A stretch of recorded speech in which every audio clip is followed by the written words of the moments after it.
Welcome to Upeo Academy. Before we can create an item, let's first understand what an item actually refers to in ERPNext. An item is anything your business buys or sells or stores or charges for. It can be a physical product, a service, labor, cost, fuel, packaging, or anything within those lines. So anything that your business charges for is what is referred to as an item in ERPNext. Now let's create an item together, but slowly and correctly. The first thing that we are going to start with, let me edit this in full form, is the item code. Item code is extremely important. This could be something like the name of the item, or it could be a code like 0012.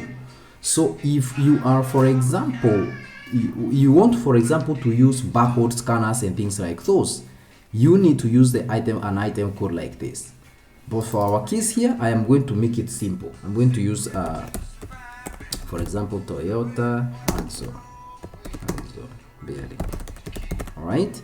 So I'm going to use Toyota Axo bearing.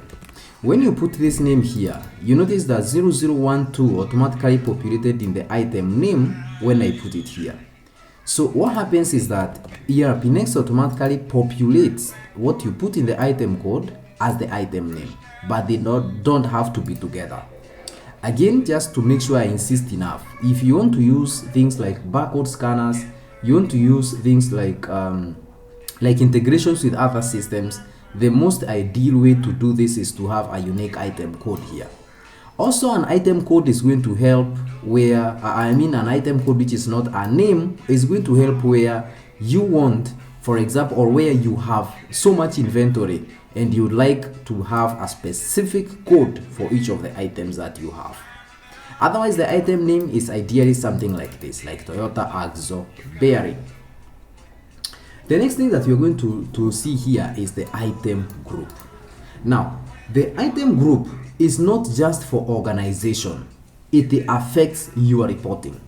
In business, the item group will help you to answer questions like number one, which category makes the most money? Or number two, which group has slow moving stock? And number three, where are we overstocked? So those are just some of the questions that item group will help you answer, but that's not all. So when you're setting up the item groups, make sure that you put item groups that are going to be easy for you to understand what they mean. Whatever that you see here is just an example that comes with ERPNext. You can remove everything and put your own. For this one, I'm just going to select products.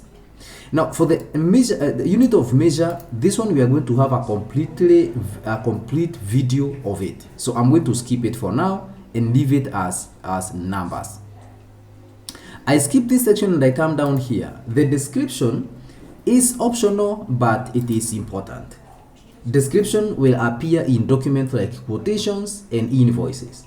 And clear descriptions will help you to, number one, reduce customer disputes. Number two, improve professionalism of your documents.